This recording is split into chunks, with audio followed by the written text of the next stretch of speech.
not the best to very many.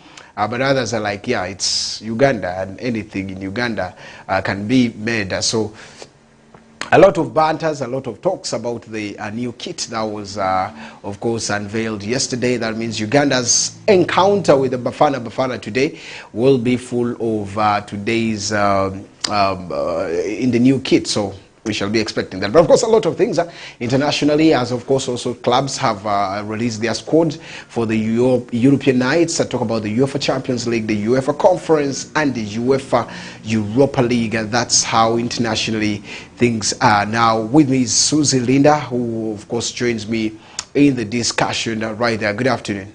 Good afternoon, Owen. Good afternoon, viewer out there. Waste of time. We're already in the house. A lot is happening. I also did follow a couple of comments about the new kit. Personally, I don't know if I will also be given the chance to say something about the kit. There is also some kit I saw somewhere, I think, a design, and there were a couple of designs that were handed over. And FUFA did come up with one that is the currently trending one that actually we're going to see our new the game ahead of AFCON qualifiers with South Africa. That's where we're going to see the new kit being donned on our players. And a couple of games did go down yesterday in there is the AFCON qualifiers also. That and more of the results and more of the analysis will be coming through from right now up to 3 p.m. We're 6 minutes past the hour of 2 p.m. in the studios, wherever you're catching the show. Now let's get to the nitty-gritties of the show and start with one of the biggest talking points right there. FUFA yesterday released the FUFA Big League draft fixtures, and a lot of things came through with a lot of errors, I could say, in that draft, because it's one of the biggest. But my interest came onto the first game that will be taking place, which will be, of course, a derby for the West Nile side right there. As, of course, Onduparaka will be welcoming Pai the Black Angels in the first encounter at home at Greenlight Stadium. And this is one big one, a West Nile derby that happened sometime back after Paida could not really keep consistency of staying in the league for quite a long time in the Uganda Premier League. I remember that was the last time that the two probably met in there. But this time round, they are going to meet in the second time. I'm talking about the big league. And a lot is expected. Now, with also errors that came through with some teams that are having two games in a day.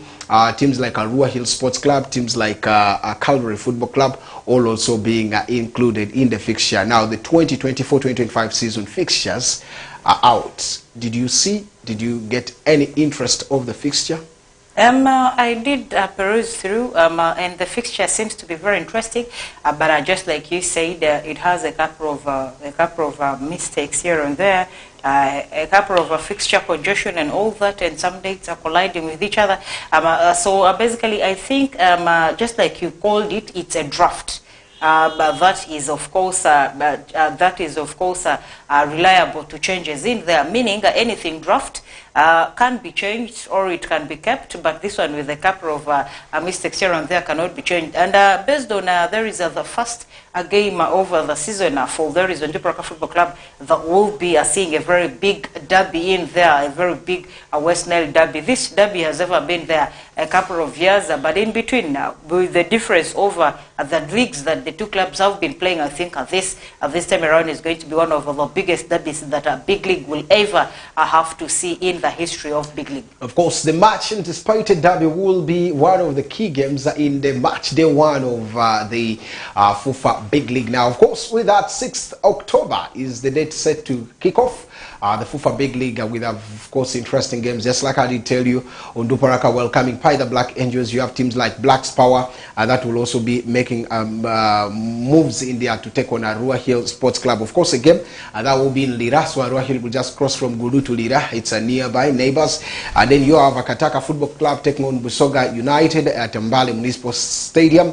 Whereas Karunji against Gaddafi will be at Chamate Stadium here that is in Tungamo. I recently just got a friend from Tungamo who is, of course, so interesting and so vocal. I loved the expression she was making, because a leader who came through for the leadership training in one of the trainings that we were going through, she was really outstanding. So Ntungamo is going to be like a home for me now, because I have a friend That means the next trip on Nduparaka goes to play the team of Karo Karunji. It should be a very big one to say. And then there's Chigeze Homeboys that will be taking on Intunga Sazi, Takabale, and then Chiinda Boys taking on Mida in Chiwenda. Whereas, yes, those are the games because I've just given you the whole thing. So, a very big one. First of all, also you can talk about the Black Spar game and the Arua Hill Sports Club because they are neighbors and the fixture looks to be like so much of derbies. I think Black Spar in the Arua Hill, I should say that you could be right, by the way, calling this as a derby. Because look at the location. It's a northern derby. It's as two neighbors come together to play each other. Definitely that becomes a derby in there. So basically this is going to be a very tough one.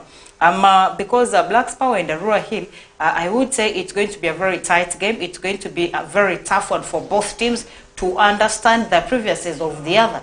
Because I would say these two teams for the last 2 seasons they've never met.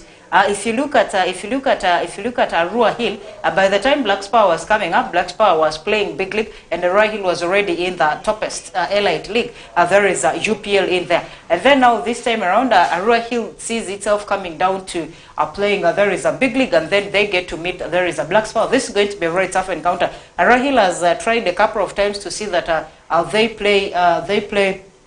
Friendlies. We did see them play friendly with KCCA, and I don't know if they've ever played another friendly after that, but that game did see them beat there is a KCCA, I think a 2-1 in there. And then somehow if you try to check on their signings, their new signings in there, it's quite also a very good one, and it should be bringing in a little bit of goosebumps onto the people who understand the new signings of Arua Hill. And Black Spar this time around, I don't think they will come through to also play. Definitely they were one people that were contenders to cross over from big league to there is UPL, but things did not work right on their side. So I think this time around every other person is returning bigger and better, ready for the battle and challenges. But otherwise, Arua Black Spar is going to be a very huge and tough encounter. A tough encounter to talk about right here. Now, of course, one of them, KCCA and former Calvary player, is just called me this afternoon and told me, yes, of course, I can confirm to you that when Nduparaka was chasing after him, a left back by the names of Rogers Atube, but he just called me and told me he has crossed over to Chigeze Homeboys, not Chigeze, but Lugazi Football Club. Now, as I talk, the versatile defender has officially penned or joined the side of Lugazi from another top club, that is KCCA. We talked about Atube Rogers, who of course has been one big one, and he on his big moment, KCCA also said they had to put something on there to confirm that he has parted, and in their write-up they were like, we're pleased to confirm that Chigeze confirmed that the signing of Rogers Atube from KCCA, that was Lugazi confirming. So he has, remember, he joined KCCA from 2022-2023 season, where he came from the big league side Calvary. He had signed a 3-year deal, and if you look at this, 2022, 2023, 2024, 2025 is supposed to be his end date, but up to now, he has not been there. So as I talk, he has now left the Kasasro Boys for, that is the leaders, after 2 seasons. He has been there. In the last season, he has not been so big. So besides all that, KCCA and Calvary, and also actually province defender, he himself has tried to prove a lot of things, but a lot of things that have come in there. So that is one thing that has come. What is he going to add to the Lugazi team? Atube Rogers, I think, just like you had said, a very versatile midfielder in there. He knows his work, and by the time he is coming into the game of play, you definitely see him coming through with, of course, a change of plan. Definitely, he brings in a lot of experience, being played for, there is one of the historic clubs, I would say, that Uganda has ever had. Trust me, crossing over to Lugazi, it's going to be a very huge experience. The experience remains there is within a UPL, crossing over from KCCA to Lugazi. Of course, we know Lugazi has been also one of the latest entrants into there is UPL from there is big league. So basically, it's going to be quite a very good one. But this time around, I am seeing Lugazi have a lot of is going to have a lot of competition in having a time of play, because check at the latest signings, check at the players that actually did push them from big league to UPL. So basically, I think this is quite a very huge one for Lugazi. Lugazi has all, I should say, very highly experienced players, very versatile, very energetic. This time around, there is going to be some little bit of competition for there is a play time at Lugazi.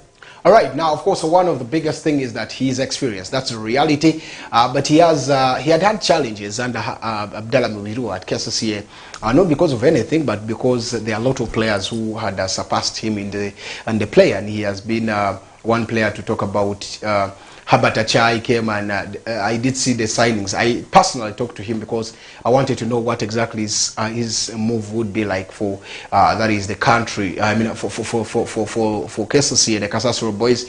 But all I knew, I had already anticipated that this won't be a good one, because when they started signing defenders and a lot, since he's a defender and he's a versatile, I remember seeing him being played as a central defender, left back, but all in all, he is there. But he has experience, right away, I can tell you. And that is the current coach who has gone. They have been a good partner with Tube and Owini Ronald Ogenga, who currently is with the Calvary Football Club. He returned to Calvary after, of course, also he couldn't make amends in that is the NEC team. So he has also made India. But of course, as I talk right now, these two for Acholi province have been so phenomenal. I'm talking about Ongenga and of course the man by the names of Tue Rogers.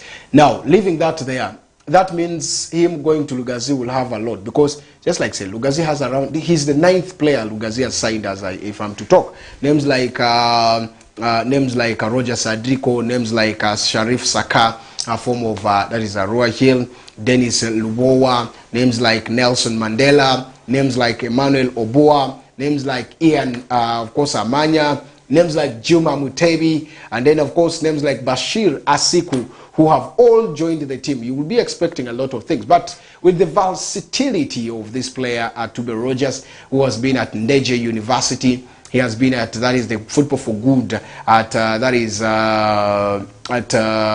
Gulu. He was also one of the key players to talk about. And then you talk about Gulu United. He also played for Gulu United. Maybe you will be seeing them return back. But of course, he has been so outstanding in Gulu, Football for Good Academy in Gulu. So this shows what exactly he has. I think going to KCC also meant him learn a lot, because under different coaches he has trailed. And now KCC has seen him surplus to requirements. So we shall be waiting to see what exactly he will add into the team. But the Lugazi of this team, I think, is also going to be a threat. Lugazi, definitely Lugazi is going to be quite a very huge threat to the result. The rest of, I should say, the rest of the football clubs in UPL, because look at how they pulled through from big league to to UPL. So definitely Lugazi, I should say, is quite a team to watch, because I would say they have been the most active at club in signing in there, just like you did confirm.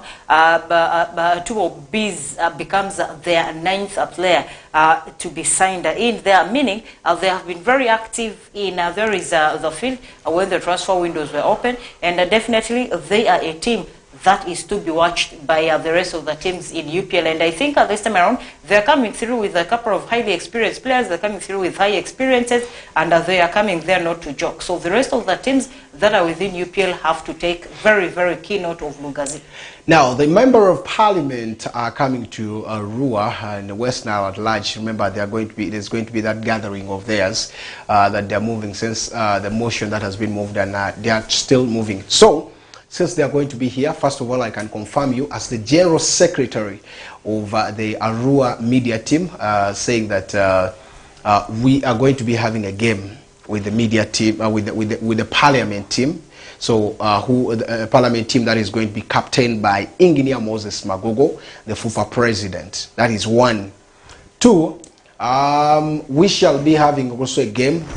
I'm confirming to you as the public relations officer of Onduparaka Football Club that we shall be having a game with the Parliament team at Greenlight Stadium. That will also be another interesting one. The 28th of course, this very month, we shall be having that game.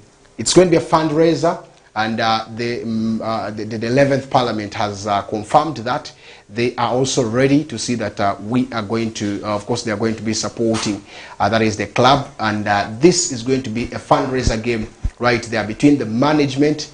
We shall also put in the fans that will also come through. So it's the management and the fans together to play the Parliament team.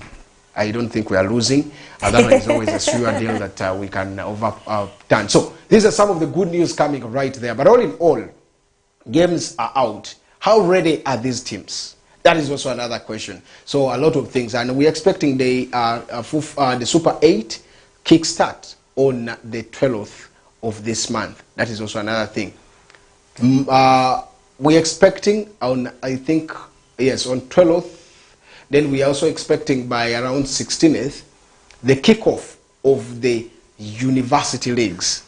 Now there are two things on Luparaka and Muni University who have been involved in this, but university-wise, Muni is starting their university league, and as soon as also Luparaka is also getting ready for that is the FUFA big league. So those are some of the things coming for those who would really want to know. But I've seen the super things has trended, and very many different regions are now putting the Super Cup right there. That is one of the biggest. Back to rugby.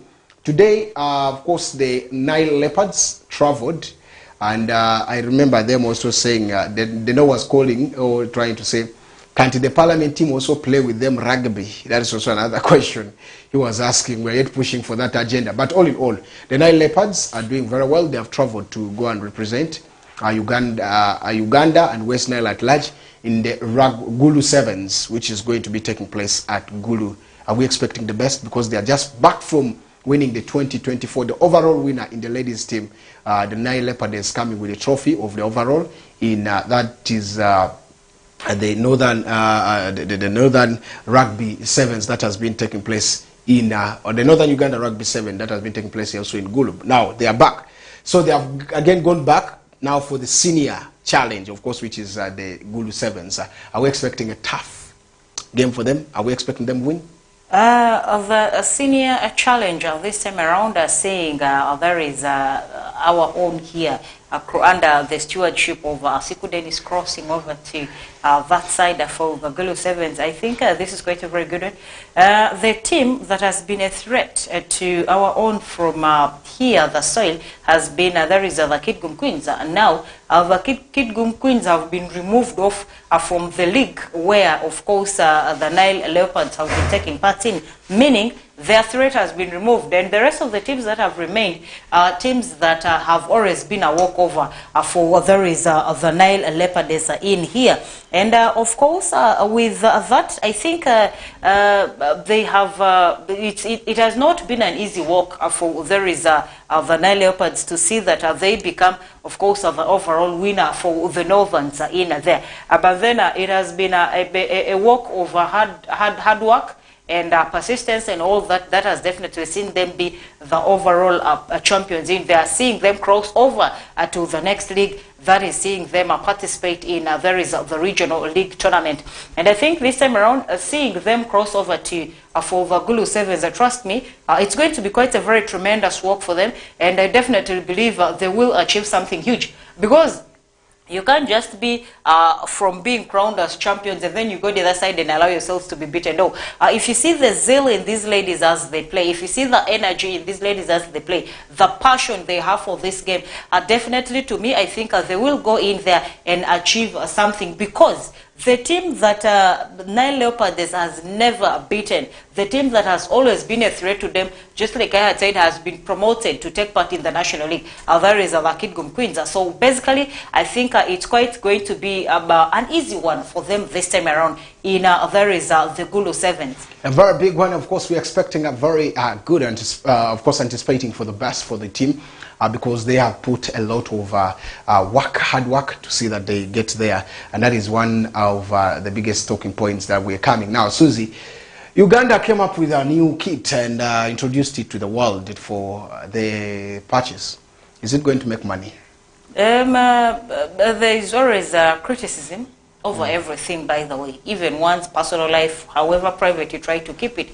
So basically we did see these kids are coming up, and I tried following some of the comments. And of course, if you look at these comments and you try to weigh them, they are both sides. They are the negative comments, and then there are the positive comments on these jerseys. And we've seen the graphics of this jersey are coming out on the people that were used actually to unveil it.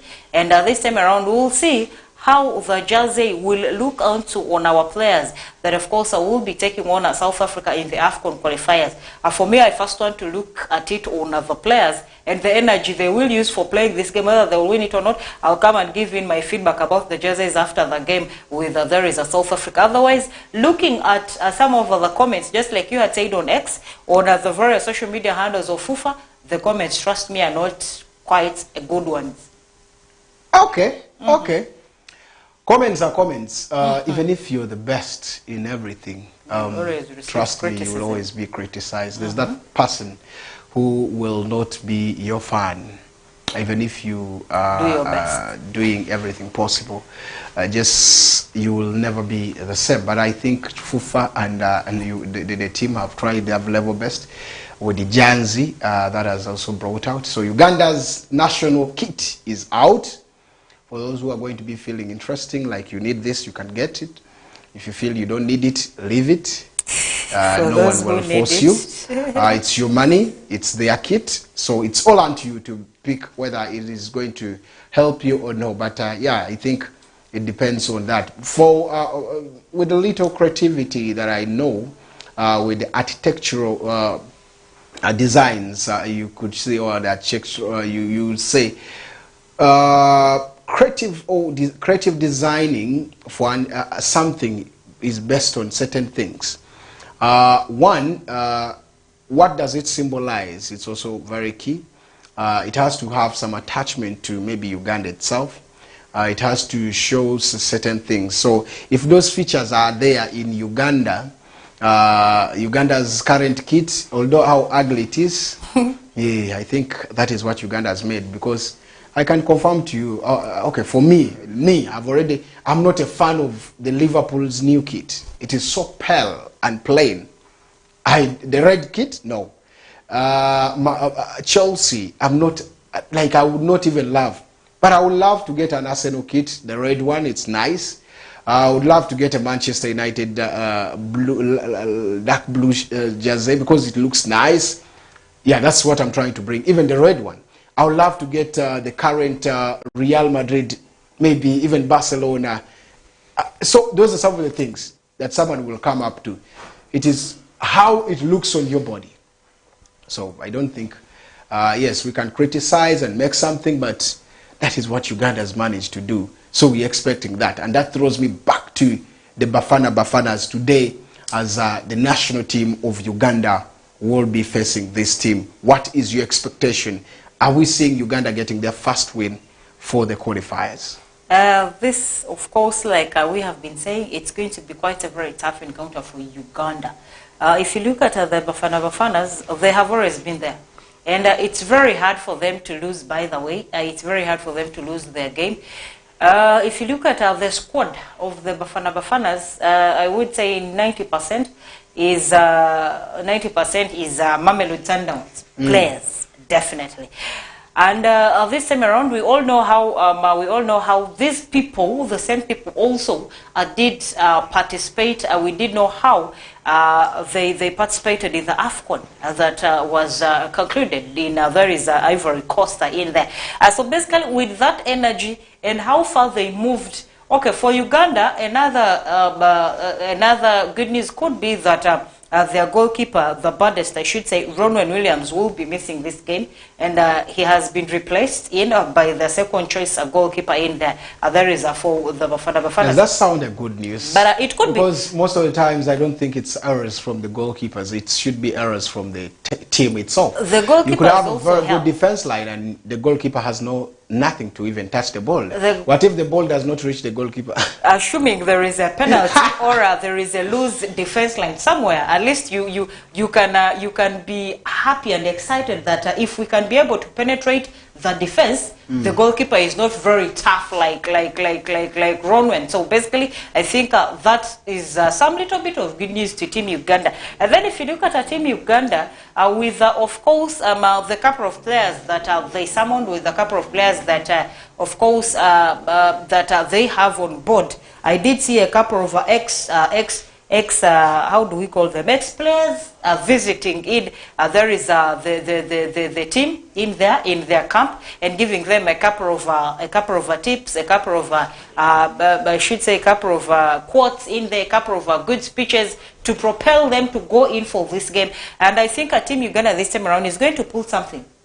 Uganda will be seeking for a perfect start in the road to Morocco in the African Cup of Nations when, of course, they visit the Bafana South Africa, and that is Johannesburg today.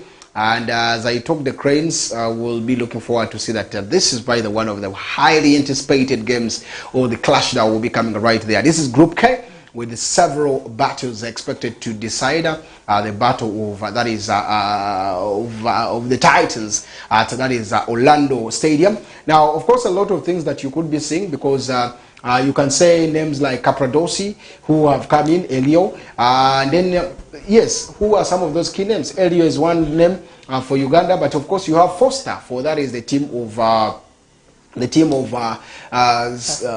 course, of Bafana, because this is a very good one. And of course, remember, he is one key name. He has even played up to for Burnley, and he has been very, very good for that is the man. So he could be leading that line. I'm talking about the man in there. Then names like, of course, Barney McCarthy, who has also been one key coach at Manchester United, but he is right here going to motivate. He has been the striking or the strikers coach at Manchester United. He will be right there motivating his country to see that things go, because he's one of the technical team, and he can still cause, of course, menace to that defense, seeing that how things will be. So these are some of the big things that you could be getting right there. So how do you see things go is one big one. Thembo Zwane, he's also very good against Bevis Mugabe. We'll want to see. Yesterday, Engineer Moses Magogo went up to the camp when they were doing their last training at that is the stadium, trying to give them, yes, a lot of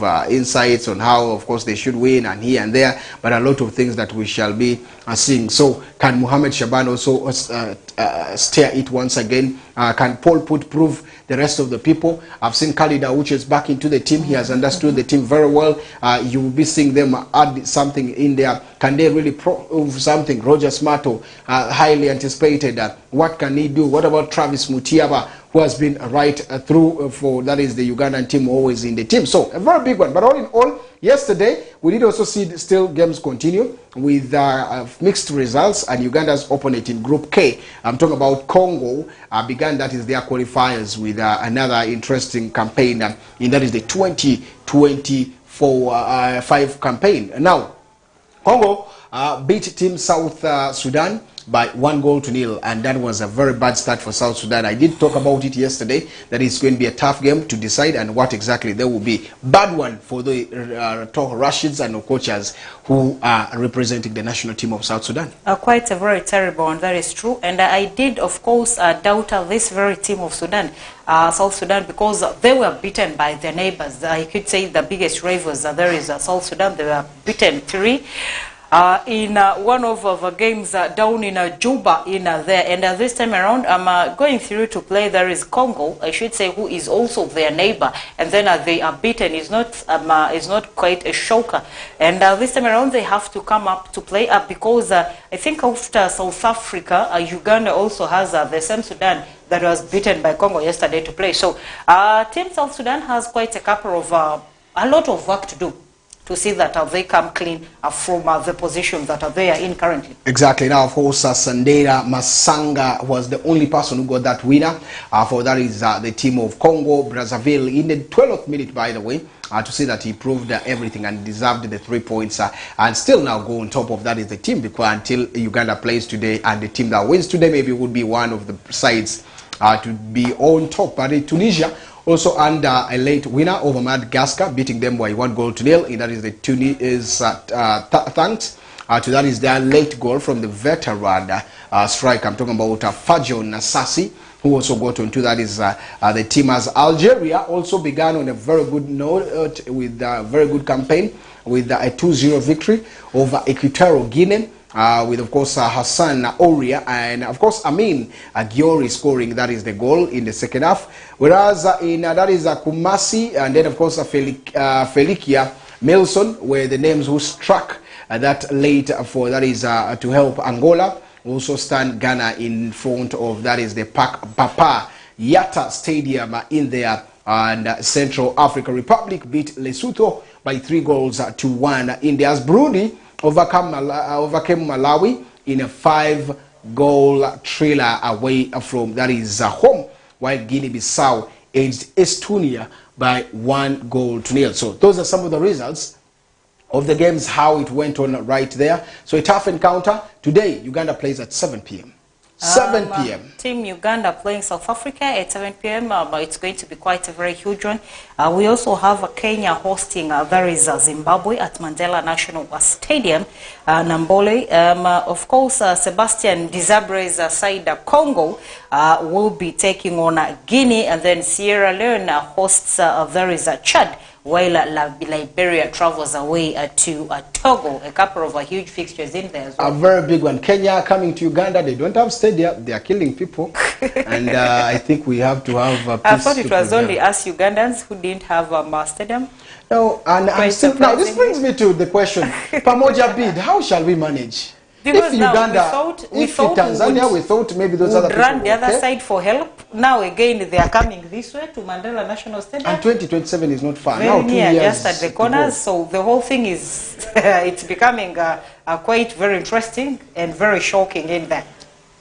Okay, let's wait and see what exactly comes. But Uganda, you also, now I know they are feeling sweet because they're also hosting games. They have been going for their out neighbors. To host. They have been going out to host games and here and there. So now I believe they are also happy because, yeah, I should say they have done their part. Coming to host in their country. In fact, Onana is coming to Uganda. I don't know whether you knew that. Yeah, because, I read about Kenya it somewhere. Is hosting Cameroon. So they will still host here. Here, yeah. So, Man U fans don't go. No, they to said they are Mandela going. National They said they are going to ask him why. Why? He's giving them answers. Hey. Anyway, that's it. Let's take a break. We'll be right back, and we shall be discussing more of other stories in the second half of this very show. But keep it glued to West Nile Television, and that is what I can tell you. Let's take a break. We'll be right back.